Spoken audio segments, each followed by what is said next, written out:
我哋係 Wolf Team。咁經過上一期咧，我哋講完星座之後咧，原來好多人咧都想聽其他人嘅星座喎，所以我哋今日咧就特登請咗我哋 team 嘅另一個同事 Felix。係 Hello。Felix 係咩星座咧？我係獅子。獅子座。獅子座係一個領導力嘅星座代表。咁同時間咧，我哋就因為你哋係情侶啦，咁我哋都會將呢一集咧，除咗傾咗獅子座嘅一啲特質之後咧，都會傾下你哋兩個平時做嘅一個 pattern 會係點樣嘅，好嘛 ？OK， 咁好隨性喎，即係隨性啲。係啊，隨性啲。係啊。咁你啲客戶對你嘅印象係點樣咧？多數我啲客戶對我印象，我諗係一啲叫做，我覺得佢哋會覺得我好專業嘅。係啊，但係其實我自己覺得我係專業，但係我好隨性嘅，即係你啲人會混淆咗我。即係亂中有序。係啊，佢會覺得我好專業，亦都會專業呢個字就好容易俾人覺得我好理性，但係我不是一個理性嘅人。哦，專業代表理性啊？呢個問題又未必係等於嘅咁樣。咁多數你講咗啲咩，佢哋會覺得你好理性咧？即係可能我會好有自己對市場嘅見解啊，對MPF 啊或者其他嗰啲，即係我好有自己嘅睇法嘅，但係佢哋就會覺得咁樣講就好專業，係啦，跟住就自然地覺得我專業，跟住加埋理性呢兩個字 mix 埋一齊咁樣。OK， 即係我可以理解為你係有你自己嘅對於市場嘅一啲睇法，係咪？即係你有主見嘅一個人咧，係咪 ？Strong， 即係有個敏鋭嘅觸覺係咪？咁同時間咧，可能你都會有一啲你自己嘅原因去話俾佢哋聽，咁然後佢哋就會覺得你係專業啦。係 OK 啊。咁平時同 Mavis 溝通係咪都係咁嘅咧？你喎，而家要我知。咁平時同你溝通係咪都係咁？溝通就唔係理性嗰塊，因為唔需要 show 專業嘅。哦，OK。不過可能係傾下其他啲哲學嘅嘢多嘅，中意。哲學嘅，我哋傾好多，我同佢日常嘅對話都好有智慧嘅。不過咧，好鬼衰，我哋成日都想錄低佢嘅。不過都上咗太空。哦，係喎，你哋兩個都係火象嘅星座啦，所以傾到偈啦。好啦，咁我哋咧喺 Deep Sip 入邊咧，其實今日都有講少少關於獅子座嘅嚇。咁獅子座嘅人設咧，原來就係尊嚴綁架下的虛榮槓桿，聽唔聽得明？每個字都聽得明，但係我都聽唔明。OK 係。咁佢話個人設劇本咧就係你嘅保單咧，唔係一份契約，係進入名流圈嘅鎖匙。我諗我 get 到嘅，係啊，即係佢嘅意思。總之帶你一個更高嘅境界咯。我都覺得係啦。咁佢又有一啲行銷嘅話術啦，就係簽約儀式咧就可以 set 喺呢個半島酒店嘅宴會廳。遞上保單嘅時候咧，同時亦都可以附送一張鍍金嘅會員卡。哇！鍍金會員卡，冇錯係，即係可能呢份保單除咗係份保單之外，另外都係一個身份嘅象徵。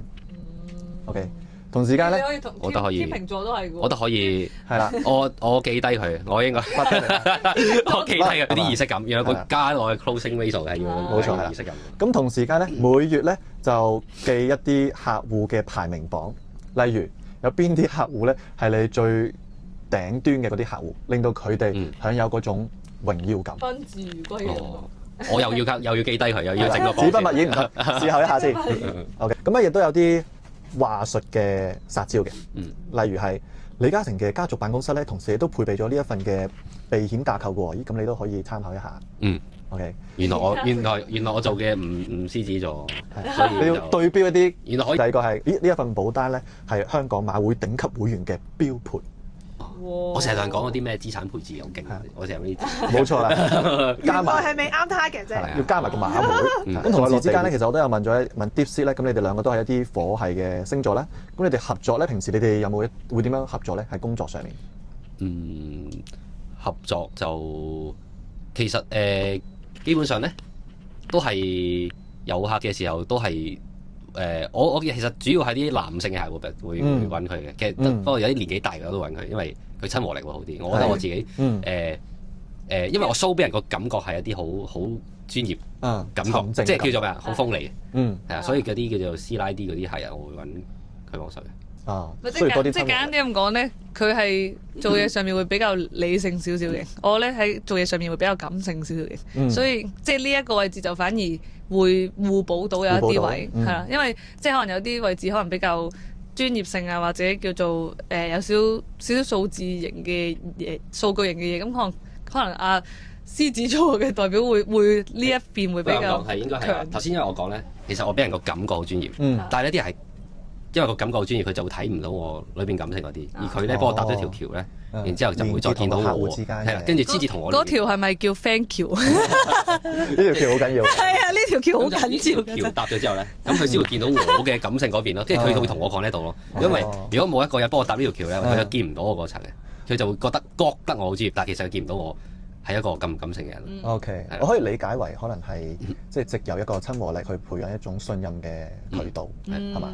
但我就嗰條橋係需要佢中間需要一個緩衝一下。所以我呢條橋好緊要嘅，大家多啲揾我一齊見。需要一個人合作去幫我搭呢個位出嚟。冇錯係啦。